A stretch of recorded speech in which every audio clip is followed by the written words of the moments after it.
हाँ हाँ। उन्होंने बताया मुझे। अच्छा। और आपसे बात करने की इच्छा तो थी मेरी हाँ हाँ कल, लेकिन व्यस्तता में बात नहीं कर पाया, उसके लिए क्षमा प्रार्थी हूँ। हाँ हाँ। जी, आप तो पुलिस महानिदेशक रह चुके हैं। बताइए, हमारे साथ एक भाई और उड़ीसा से, अरुण भाई, वो कॉन्फ्रेंस में है। हाँ हाँ। हाँ हाँ। तो आपको सबसे पहले तो प्रणाम, नमस्कार, साधुवाद है आपको, आपकी सेवाओं के लिए। मैं आप सब लोगों को भी नमन करता हूँ। और अब समय आ गया है कि देशवासियों को जागना चाहिए। जी आप उसी संदर्भ में बात कर रहे हैं ना, देश के बदलने के बारे में? हाँ हाँ हाँ जी, हाँ जी। हम भी एक संस्था चलाते हैं, भारत जागृति अभियान। और देसाई जी हमारे से प्रभावित हुए तो आपके बारे में बताए, बोले चलो बात कर लेते हैं। आपका कुछ लिंक वगैरह मिला मुझे। जी जी। हाँ हाँ। देखिए, आज ही तो मैंने अभी 5-6 वीडियो डाले हैं। एक पत्रकार ने इंटरव्यू लिया है और जी मैंने मध्य प्रदेश के बारे में घोषणा की है। हालांकि मुझे बहुत बाधित किया जा रहा है। हमारा क्राइम फ्री भारत मिशन का एक ऐप है। जी। उस वो ऐप ने मुझे 4 महीने से मीटिंग नहीं लेने दी है। ऐप में? हाँ, उसमें मीटिंग का प्रावधान है ऐप में। अच्छा। और ये सब राजनीतिक इशारे पे हो रहा है। राजनीतिक मतलब अभी जो शिवराज मामा जी हैं वो? शिवराज मामा यहाँ भोपाल का तो है नहीं। वो तो जो है बड़े मामा नरेंद्र मोदी जी का अच्छा नाम उसमें लेना अच्छा, पड़ेगा। जुमलेंद्र साहब का, जुमलेंद्र साहब का। जुमलेंद्र साहब का। मजा आ गया। आपने अपना नाम क्या बताया था? क्या बढ़िया नाम दिए, जुमलेंद्र। जी, आपने नाम उनका बड़ा अच्छा विजय रखा है विजय भाई। शर्मा, मेरा नाम विजय शर्मा है। विजय शर्मा जी। और हमारे साथ अरुण भाई उड़ीसा से जुड़े हुए हैं अभी ओके। और फिलहाल तो। आप जो है छत्तीसगढ़ से हैं? जी जी, मैं छत्तीसगढ़ से हूँ। तो आपको एक काम सौंपूं क्या? जी बताइए, आदेश करिए। देखिए, हम सब विद्वानों ने अपने देश के साथ अच्छा नहीं किया है। जी और मुझे तो शर्मा जी ये कहने में कोई संकोच नहीं है कि हमें अपने आप को विद्वान कहने में शर्म आना चाहिए। जी। मतलब मैं थोड़ी सी कठोर भाषा का इसलिए ना यूज ना, करता। मुझे आपका संदर्भ बताएंगे तो हमको भी शर्म आएगा शायद। नहीं, उसका मैं रीजन जानते बताऊं क्या है। जी देखो, अंग्रेजों की शर्त पर हमने सत्ता का हस्तांतरण स्वीकार किया। जी। पावर और ऑफ यदि अटॉर्नी। देश का यदि 2 भागों में बंटना था तो एक बच्चा भी अनुमान लगा सकता था कि खून खून खराबा होगा कि नहीं होगा। जी तो सत्ता के नशे में मदहोश जो है, उन राजनेताओं के जहन में कभी सवाल नहीं उठा कि उन्होंने पार्टीशन की शर्त में जो है ना, ये सब शर्तों में क्यों नहीं रखा कि सुरक्षा जी की क्या व्यवस्था होगी, लोग बाग जो वहां से आएंगे उनकी संपत्ति का कैसे ट्रांसफर होगा, लोग बाग जो है ना चोरों जैसे भाग के आए, लाशों में, कटी हुई लाशों में छिपके आए हैं। क्या ये लज्जा का विषय नहीं है? बिल्कुल है। आप ये अच्छा, बताइए। मैं आपको थोड़ा रोक रहा हूँ। ये जो एक मिनट, मुझे 2-3 बात कह लेना तो फिर आप आगे बात जी बढ़ाना। जी जी। दूसरी बात आप बताइए, जब जम्मू एंड कश्मीर में ये कितना भ्रम फैलाने की कोशिश की गई है कि डॉक्टर हरि सिंह से, राजा हरि सिंह से जो समझौता हुआ है वो कुछ भिन्न था, ऐसा हाँ इंप्रेशन क्रिएट नहीं किया गया है, जी जी, क्रिएट किया गया, सही है। जबकि ये सही नहीं है। जी इट इज एब्सोल्युटली आइडेंटिकल। हाँ। तो फिर ये क्यों क्रिएट किया गया? आर्टिकल 370 क्यों डाला गया? ये तो और जब आप जो है, आपको मालूम है पहले राजा हरि सिंह ने सिग्नेचर करके वो एग्रीमेंट नेहरू के पास भेजा था। तो जानते जी नेहरू ने क्या किया? उसे फाड़ के कचड़े के डाले में डाला और कहा कि तुम जो है फारूक शेख के हाथ से भेजोगे तब हम करेंगे, क्या शेख अब्दुल्ला के हाथ से भेजोगे तब हम जो है इसको ग्राह्य करेंगे। और शेख हाँ अब्दुल्ला जानते कहाँ था? He was in jail. जी राजा हरि सिंह ने मजबूरी में उसे जेल से निकाल के दूसरी बार वो जो है ना साइन करके भेजा। और इस बार उन्होंने नेहरू जी के पास नहीं भेजा। किसके पास भेजा? किसके पास भेजा? पटेल के पास। नहीं, माउंटबेटन के पास। माउंट बेटन के पास। यस, जो कि गवर्नर जनरल ऑफ इंडिया थे। हाँ और हमें पूछ रहे हैं governor of general of India क्यों थे भाई? जब पावर का वो हो चुका था तो हाँ ये हाँ। अंग्रेज को क्यों क्यों बनाया हमारा गवर्नर जनरल ऑफ इंडिया? हम्म। है मतलब कुछ आप ये बताइए और जब हम जीत रहे थे, तो जब यदि हमें युद्ध विराम की घोषणा करना हो, कुछ करना हो, तो हम अपने कैबिनेट को बुलाते हैं या ऑल इंडिया रेडियो पे जाते हैं? कैबिनेट को बुलाते हैं जी। तो फिर ऑल इंडिया रेडियो में जाके इन्होंने युद्ध विराम की घोषणा क्यों की? और फिर आप ये बताइए कि जो जीतने वाला देश है, सामने वाले आक्रामक है, आप जो है युद्ध विराम की घोषणा कर रहे हैं अपना पूरा पोर्शन बिना वापस लिए। क्यों कर रहे हैं? क्यों कर रहे हैं? और ऑल इंडिया रेडियो में जाके क्यों कर रहे हैं? आप यूनाइटेड नेशंस में जो है यूनाइटेड नेशंस को क्यों कॉल कर रहे हैं? अब पाकिस्तान वाली बात बोल रहे हैं। पाकिस्तान वाली बात कर रहे हैं। डायरेक्ट एक्शन डे वाला जो हुआ था मामला। नहीं, वो एक्शन डे नहीं, जो जम्मू एंड कश्मीर पे इन्होंने कबीलों के फेस में जो है ना उनके सैनिकों ने हमला किया था, उस समय जब आप जीत रहे थे, जीतने वाला देश कभी कहीं यूनाइटेड नेशन जाता है क्या?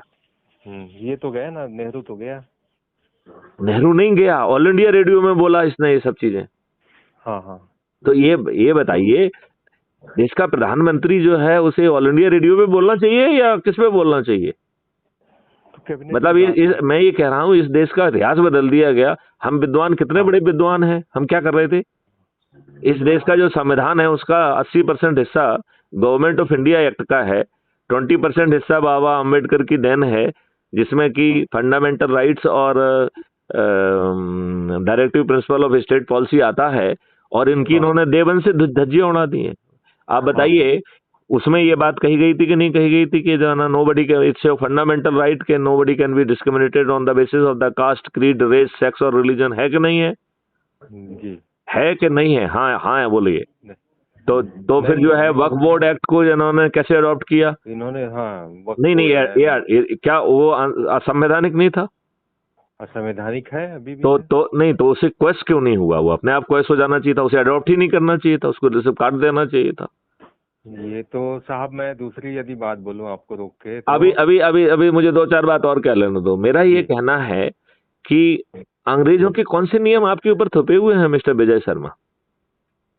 सारे मैक्सिमम है 99। नहीं, मैं इसका रेफरेंस आपको बदल के बताऊंगा। 1857 की क्रांति को कुचलने के लिए, भारतीयों को अपमानित करने के लिए, शोषित करने के लिए, उत्पीड़ित करने के लिए न्याय का ढकोसला करते हुए प्रक्रिया को इतना जटिल बनाया गया कि आप तंग हो जाएं और आपको जो है ना 30 और 35 और 40 साल में भी न्याय ना मिले। ये नियम कानून आपने, अंग्रेजों के नियम कानून, गुलामी वाले नियम कानून अपने देश की जनता पे क्यों थोप दिए?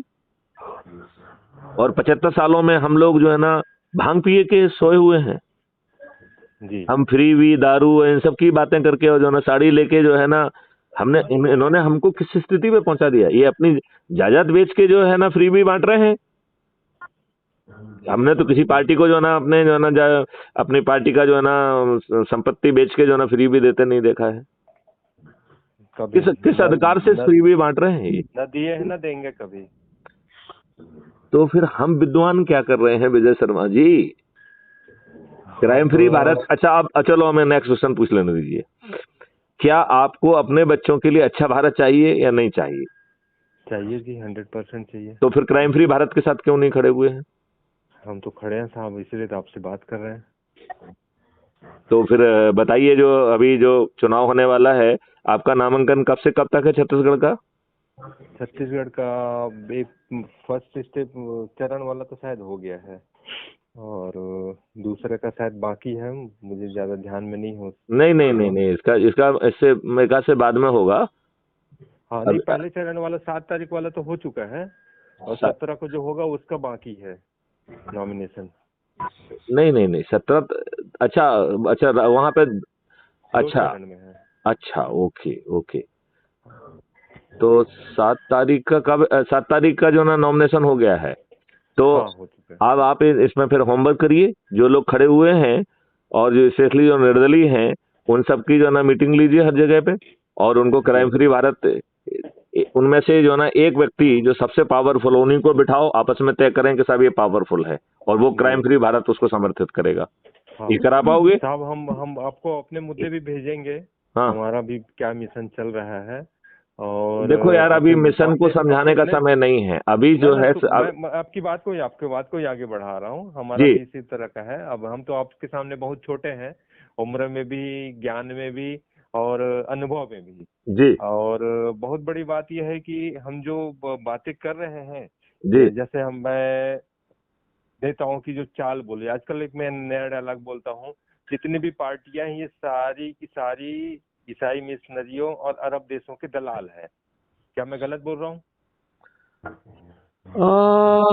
आप 200% गलत बोल रहे हैं। ये शुद्ध दुष्ट लोग हैं, ये अपने लाभ के लिए जी रहे हैं। 10-10, 15-15 सालों से जो है ना ये पार्टियां खड़ी हुई हैं, जिन्होंने एक कैंडिडेट को नहीं जिताया है। निर्दलीय तो फिर भी 4-4, 5-5 आ जाते हैं। ये कौन सी पार्टियां हैं, किसके लाभ के लिए हैं, वो क्यों खड़ी हुई हैं? ये क्या ये अपने आप को प्रेसिडेंट कहलाने के लिए खड़ी हुई हैं, या अपनी गाड़ी में जो है ना प्रेसिडेंट फलानी फलाना पार्टी ये लिखने के लिए बनी हुई है, या इनको जो डोनेशन मिलता है वो जो है ना इनकम टैक्स से मुक्त होता है? तो जो है, मैं अब यहाँ पर सनातन हिंदू और ईसाई मुस्लिम वाला बात करूंगा। जैसे उनके चर्च अभी वो बातें बाद में कर लेंगे। पहले तो ये देख लो यार कि ये लोग शुद्ध दुष्टता के लिए पार्टियां बनाए हुए हैं, अपने लाभ के लिए बनाए हैं। बहुत सारे लोग तो जो है चंदे में इनकम टैक्स जो बचाने के लिए उससे पैसा लेते हैं और 5% काट के उसे वापस कर देते हैं। ये धंधे चल रहे हैं। हाँ, ये धंधे चल रहे हैं। तो अब जो है मेरा तो मानना ये है कि ये सच में राजनीतिक पार्टियां हैं, तो इनको क्या हम विधानसभा वाइज इनको क्या हम वो कर सकते हैं कि ये सब जो है क्राइम फ्री भारत के 21 लक्ष्यों से क्या समर्पित हैं? ये होमवर्क आपको करना पड़ेगा, क्योंकि क्राइम फ्री भारत मिशन के वहाँ सदस्य वगैरह जरूर हैं, लेकिन सब ढीले ढाले हैं, कोई मुझे कहीं एनर्जी दिख नहीं रही है जी। तो मेरा ये मानना है कि क्या जो फेज का भी चुनाव का वो प्रक्रिया मतलब हो गई है पूरी, क्या उन जगहों के लिए हम वो कर सकते हैं क्या?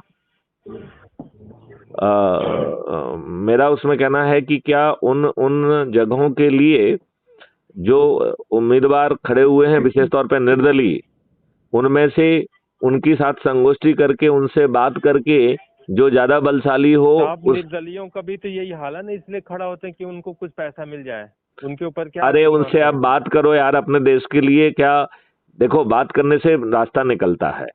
तो जो पॉलिटिकल एक मिनट देखो, बात तो करना पड़ेगी। या तो कैंडिडेट खड़ा करते, कैंडिडेट नहीं खड़ा कर पाए हैं तो फिर बात करना पड़ेगी। आपने कैंडिडेट खड़े किए हैं क्या? साहब, एक नई पार्टी का जो उदय हुआ है, हाँ। एकम सनातन भारत दल, आपका क्या ऑब्जर्वेशन है इसके बारे में? मुझे ऐसा खबर दिया गया है कि कांग्रेस की पार्टी है और भाजपा के वोट काटने के लिए बनाई गई है एकम सनातन भारत दल। ऐसा मेरा मानना है। मैं इनके अध्यक्ष जो शर्मा जी हैं उनसे मेरी बात कभी होती रही है। अभी बहुत समय से तो बात नहीं हुई। उनका फोन भी मुझे आया था। हाँ। मुझे किसी ने ये इन्फॉर्मेशन दी है कि ये कांग्रेस ने सब खड़ा किया है इसको, जिससे वो भाजपाइयों के वोट काट ले। ये तो गलत नरेशन सेट किया जा रहा है, ऐसा मुझे नहीं मालूम है। मैं तो जो मुझे बताया गया मैं फ्रेंकली शेयर कर रहा हूँ। हाँ। मतलब देखिए, सप्त संकल्प है, इसे कोई भी पार्टी एग्री नहीं कर रहा है। अभी तो आपने पढ़ा होगा इनके सप्त संकल्प।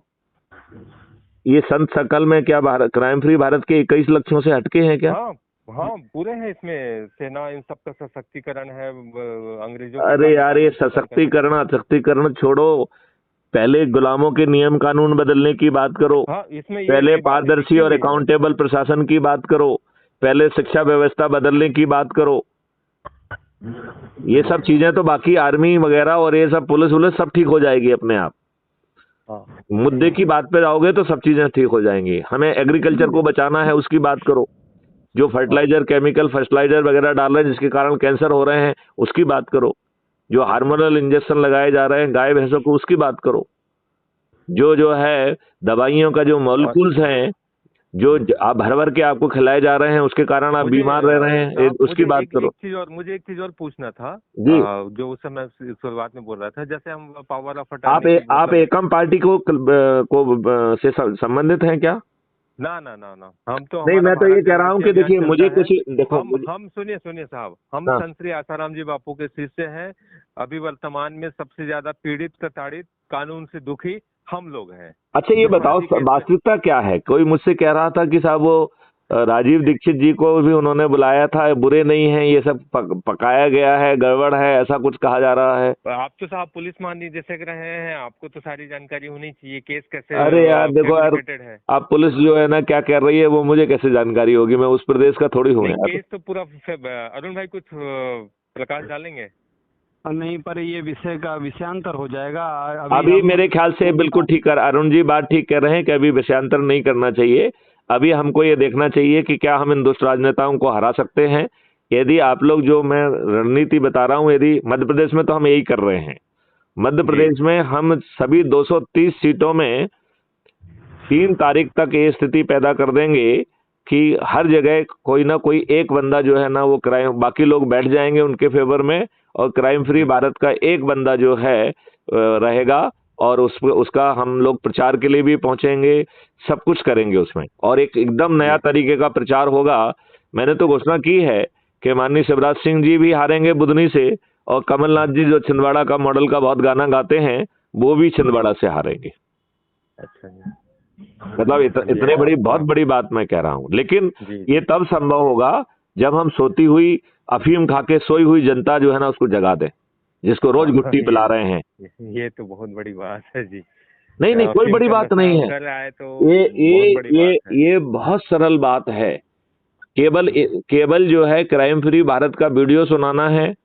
वीडियो सुनाने के बाद जो है ना उनसे पूछना है कि भाई साहब आपको अपने बच्चों के लिए अच्छा भारत चाहिए कि नहीं चाहिए, जैसा मैंने आपसे पूछा जी। और उसमें से ऐसे दुष्ट भी मिल जाएंगे जो कहेंगे मुझे नहीं चाहिए, मैं तो भैया अंधभक्त और दल गुलाम ही अच्छा हूँ।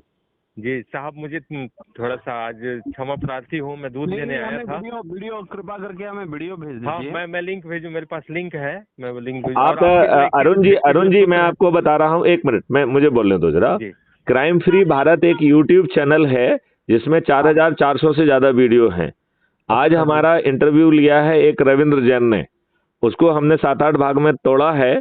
आप उस वीडियो को अकेला सुन लेंगे तो आपको पूरा जो है ना ज्ञान चक्षु खुल जाएंगे, और उसमें 21 लक्ष्यों को कैसे जमीन पर उतारना है वो मॉडल भी है और टेक्नोलॉजी भी है। मैं कह रहा हूँ मैथिली शरण गुप्त के साथ। आपको एक पर्सनल निवेदन है। बोलिए। आप गुजरात से डीजी वणजारा साहब का नाम परिचित होंगे। बहुत अच्छी तरीके से बेचारे जेल में, अभी शायद हो गई जमानत है, अभी जेल में ही है। वो नहीं, बाहर आ चुके हैं वो, उनके सारे केस लगभग निपट चुके हैं। वो भी काफी सक्रिय हैं ये अपने पब्लिक लाइफ में, और वो भी चुनाव में भी काफी उनको बहुत दिलचस्पी। मैं उनका नंबर आपको शेयर करूंगा, अगर कभी मौका मिले तो आप। मैं जरूर बात कर लूंगा। लेकिन देखो जानते हो, मैं जो है विक्टिम्स को इकट्ठा नहीं कर रहा हूँ। जैसे अमिताभ ठाकुर हैं उत्तर प्रदेश के, उनको भी विक्टिमाइज किया गया है। बंजारा जी भी विक्टिमाइज हुए हैं, एक और भी हुए संजीव शर्मा नाम है, क्या नाम है, संजीव भट्ट जी, हाँ संजीव, DIG संजीव भट्ट भी, वो भी उनको वो किया है। अब ये बताओ गुजरात में तो मेरे ख्याल से 8-10 साल जो है ना सारे केस निपट चुके हैं। हाँ, और ये वणजारा जी के सारे केस निपट गए। उन्होंने पॉलिटिकल पार्टी भी बनाया, भी चुनाव भी लड़े, वो चुनाव लड़े हैं।